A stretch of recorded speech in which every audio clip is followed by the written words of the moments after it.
Hello friends, welcome to my YouTube channel study IQ genius. दोस्तों, इस video में मैं आप सभी को भक्ति काल के बारे में पढ़ाने वाला हूं, जो आपके यूपी पुलिस एग्जाम के लिए बहुत ज़्यादा इंपॉर्टेंट होगा। आप सोच रहे होंगे कि आपका एग्जाम नज़दीक है तो आप क्या करें पढ़ के। तो मेरी बात ध्यान से सुनो, ऐसा वीडियो पूरे यूट्यूब पे नहीं मिलेगा। 1 घंटा 2 घंटा 3 घंटा देखे होंगे, ठीक है, इतनी रचनाएँ पढ़ाने में जितना मैं पढ़ाने वाला हूँ। देख कर जाइए, तब आपको पता चलेगा, ठीक है। बहुत ही स्पीड से, बहुत ही आसानी से सारी चीज़ों को क्लियर करने वाला हूँ, ठीक है। तो चैनल पर अगर नए तो चैनल को सब्सक्राइब कर लीजिए, बेल आइकन को प्रेस कर लीजिए, ठीक है। देखिए, भक्ति काल की बात की जाए तो भक्ति काल का जो टाइम पीरियड है वो 1350 से लेकर के 1650 तक है, ठीक है। ये आचार्य रामचंद्र शुक्ल के द्वारा माना गया काल है, ठीक है। और यही सर्वमान्य काल है। मैं आपकी जानकारी के लिए बता दूं कि बहुत सारे ऐसे विद्वान हैं, कवि हैं, लेखक हैं, उन्होंने अपने अनुसार जो है काल विभाजन किया है और अपने अनुसार जो है डेट रखा है, ठीक है। तो अलग अलग डेट आपको देखने को मिल जाएगा, लेकिन जब सबसे सर्वमान्य डेट यही है, ठीक है। तो आप लोग ये याद रखिएगा। देखिए, भक्ति काल की बात की जाए तो इसकी 2 काव्य धाराएँ हैं, ठीक है। पहली काव्य धारा आप सभी की है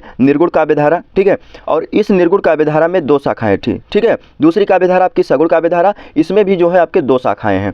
पहली शाखा है निर्गुण काव्य धारा की ज्ञान श्रेय शाखा, ठीक है, जिसके प्रमुख कवि जो है, लेखक जो है वो कबीरदास हैं और इनके द्वारा रचना लिखी गई है बीजक, ठीक है। तो याद रखिएगा, ठीक है, कि जो ज्ञानाश्रयी शाखा के कवि हैं कबीरदास, उनके द्वारा बीजक लिखी गई है। दूसरी शाखा आप सभी की है निर्गुण काव्यधारा की प्रेमाश्रयी शाखा, जिसके कवि हैं आप सभी के लेखक हैं वो है मलिक मोहम्मद जायसी, इनके द्वारा जो है पद्मावत रचना की गई है, ठीक है। तो मैं रचना भी बता दे रहा हूँ, ठीक है। देखिए, भक्ति काल की जो दूसरी काव्यधारा है सगुण, उसमें भी 2 शाखाएँ मैंने बताया। तो पहली है आप सभी के राम भक्ति शाखा, जिसके प्रमुख कवि हैं तुलसीदास और इनके द्वारा लिखा गया है रामचरितमानस, ठीक है। रामचरितमानस जो है इनकी प्रमुख रचना है, ठीक है। तो आप लोग ये याद रखिएगा। दूसरी शाखा आप सभी का कृष्ण भक्ति शाखा और इसके प्रमुख कवि हैं सूरदास और सूरदास के द्वारा लिखा गया है सूरसागर, क्या सूरसागर, ठीक है। तो आप लोग ये याद रखिए। तो अभी आपने सभी चीज़ों को देख लिया। अब मैं आप सभी को एक एक करके शाखा वाइज सभी कवियों के जो है रचनाएं और उनके नाम पढ़ाने वाला हूं, ठीक है। तो पहले मैं राम भक्ति शाखा से शुरू करूंगा, फिर कृष्ण भक्ति, प्रेमाश्रयी और ज्ञानाश्रयी, ठीक है।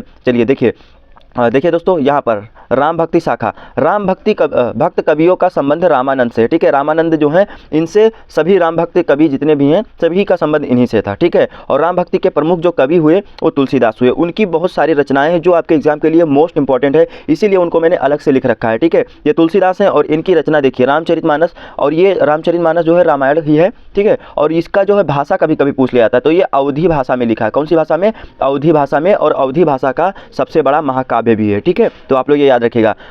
विनय पत्रिका, दोहावली, गीतावली, कृष्ण गीतावली, ठीक है, सॉरी ये कवितावली है, ठीक है। इसके बाद कृष्ण गीतावली, पार्वती मंगल, जानकी मंगल, रामलला नाशु, रामाज्ञा, प्रश्नावली, वैराग्य संदीपनी, ये कुछ और अन्य प्रमुख रचनाएं हैं तुलसीदास की। तो आप लोग इनको याद रखिएगा, ठीक है। और राम भक्ति शाखा की और भी कई सारे लेखक हैं, जैसे अग्रदास, इनके द्वारा रचना लिखा गया है रामाष्टयाम, ठीक है, राम भंजन मंजरी, ठीक है, राम भजन मंजरी, ठीक है। और दूसरे कवि हैं आपके नाभादास, ये भी राम भक्ति शाखा के हैं, इनके द्वारा अष्टयाम लिखा गया। ये बहुत इंपॉर्टेंट है, हर एक एग्जाम में पूछा जाता है। भक्तमाल, ये भी पूछा ही जाता है, ठीक है।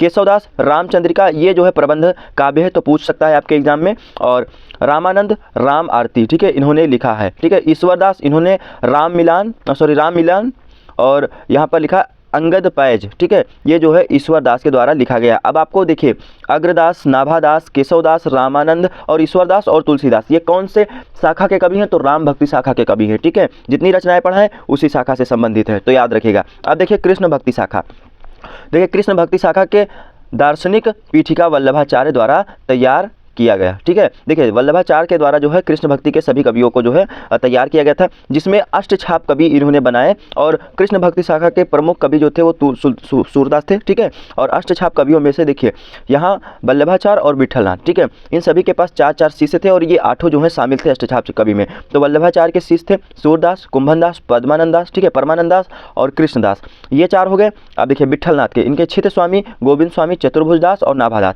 ये 8 ऐसे कवि हैं जो अष्टछाप कृष्ण भक्ति शाखा के कवियों में शामिल हैं, ठीक है। और ये वल्लभाचार्य द्वारा तैयार किया गया था, तो आप लोग ये याद रखिएगा। नेक्स्ट आगे देखिए, अब जो है आप सभी का वो प्रमुख रचनाएं हैं, ठीक है, कृष्ण भक्ति शाखा के। और यहाँ पे देखिए, ये जो ब्लैक कलर के जितने भी यहाँ पे कवि हैं, ये सभी जो हैं आपके कहाँ के हैं? ये सभी हैं आपके कृष्ण भक्ति शाखा के, ठीक है। और प्रमुख कौन है? सूरदास। तो सूरदास की रचना है सूरसागर, सूरसारावली, साहित्य लहरी, भ्रमरगीत, ठीक है। कुंभन दास, फुटिकल पद इनकी रचना है। परमानंद दास और परमानंद सागर इनकी रचना है। कृष्णदास, इन्होंने लिखा है जुगलमान चरित्र। मीराबाई, ये इंपॉर्टेंट है आप सभी के लिए। नरसिंह जी का मायरा, गीत गोविंद का टीका, राग गोविंद, राग सोठा पद, ठीक है। रसखान, प्रेम वाटिका, सुजान रसखान और दीन लीला, ठीक है, दीन लीला। नरोत्तम दास, इन्होंने लिखा है सुदामा चरित्र। तो आप लोग याद रखिएगा ये सभी कृष्ण भक्ति शाखा के कवि हैं और ये कृष्ण भक्ति शाखा की रचनाएं हैं, ठीक है। अब आ जाते हैं निर्गुण काव्य धारा में। जैसा कि मैंने बताया यहाँ पर ज्ञानश्री शाखा और प्रेमाश्रय शाखा है। इसकी कुछ विशेषता है जो आप लोग इसको पढ़ सकते हैं, हालांकि उतना ज़्यादा आपके यूपी पुलिस के लिए एग्जाम पे इंपॉर्टेंट नहीं है, ठीक है। चलिए देखिए, ज्ञानाश्रय शाखा की बात की जाए तो इसमें भी कई सारे हैं। जैसे रामानंद के प्रमुख शिष्य जो थे कबीरदास थे, ठीक है। ये जो है अपने आप कबीरदास रामानंद को अपना गुरु मानते थे, ठीक है। तो इनकी भी कई सारी है बातें। तो यहाँ पर थोड़ा सा तथ्य जान लीजिए कि रामचंद्र शुक्ल ने कबीरदास की भाषा को सुधक्कड़ी भाषा की संज्ञा दी है। वहीं श्याम सुंदर दास ने पंचमेल खिचड़ी कहा है इनकी भाषा को। हजारी प्रसाद द्विवेदी ने इनको जो है वाणी का डिक्टेटर कहा है, ठीक है। क्योंकि ये कई सारी ऐसे उटपटांग से लैंग्वेज में कहीं फारसी ले लेते हैं, कहीं उर्दू, कहीं हिंदी, संस्कृत, सारे शब्दों को लेकर के इन्होंने जो है अपनी रचना की है, ठीक है। अब चलिए बात करते हैं एक एक रचनाकार की। देखिए ज्ञानेश्वरी शाखा के कुछ कवि, जैसे देखिए कबीरदास, रैदास, नानक, दादू दयाल, ठीक है, सुंदरदास और रज्जब, ठीक है। ये जो है ज्ञानेश्वरी का कवि शाखा के कवि थे, ठीक है। और ये सभी लोग जो हैं संत कहलाते थे, याद रखिएगा। आप देखिए इनकी रचना, जिनमें कबीरदास की रचना है बीजक, ठीक है। इसके 3 खंड थे, रमैनी, सबद और साखी, जिसको जो है एकत्रित किया था धर्मदास ने, ठीक है। तो आप लोग याद रखिएगा। और निर्गुण पंथ के प्रवर्तक कबीरदास को भी कहा जाता है, ठीक है। रैदास की रचना है बानी। नानक की गुरु ग्रंथ साहिब, जिसको गुरु अर्जुन देव ने जो है संकलित किया था, इकट्ठा किया था, ये फुटकर इधर उधर पड़ा हुआ था, ठीक है। पड़ा नहीं मतलब बटा हुआ था, सॉरी। चलिए देखिए आगे क्या है, सुंदरदास, ठीक है। इनकी रचना है सुंदर मिलाप। और मूलकदास, इन्होंने लिखा है रक्त खान और ज्ञान बोध। ये ज्ञानाश्रय शाखा के कवि थे। प्रेमाश्रय शाखा की बात की जाए तो प्रेमाश्रय शाखा में प्रेम पर बल दिया गया है, ठीक है। इस शाखा के कवियों को सूफी संत की संज्ञा दी गई है। हिंदी की प्रथम सूफी कवि जो हैं वो मुल्ला दाऊद थे, तो आप लोग ये याद रखिएगा।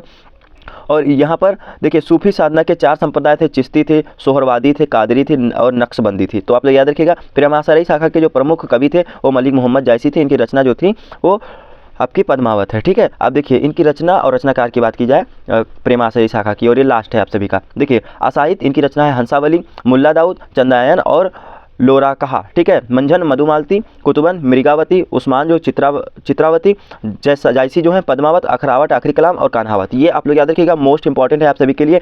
तो दोस्तों देखिए मैंने कितने अच्छे तरीके से आप सभी को कम टाइम में ज़्यादा पढ़ाया। ये तो थोड़ा सा मेरे को जल्दी पढ़ाना था, इसीलिए मैंने पढ़ा दिया, नहीं तो मैं इसी PDF को जो है और भी कई सारे इंट्रेंस एग्जाम जो CVT के देते हैं और कई सारे जगह पर मैंने पढ़ा, बहुत अच्छे से पढ़ा है। और मैं आपकी जानकारी की बता दूँ कि ये इससे बाहर कुछ होता नहीं है, थोड़े रचनाकार और ज़्यादा हो जाते हैं बस, और कुछ है नहीं, ठीक है। लेकिन जितना इंपॉर्टेंट है सारी चीज़ों को इंक्लूड करा है और बहुत अच्छे ढंग से इसको मैंने पढ़ाया है। तो अगर आपको लगा हो कि मैंने मेहनत किया है तो यार प्लीज़ चैनल को सब्सक्राइब करके बेल आइकन को प्रेस कर लीजिएगा और आने वाले वीडियो के लिए नोटिफिकेशन को जरूर ऑन कर लीजिए, क्योंकि आपको नोटिफिकेशन मिलता रहे, ठीक है। PDF के लिए टेलीग्राम चैनल को ज्वाइन कर लीजिए, वहाँ पर आपको PDF मिल जाएगा, ठीक है।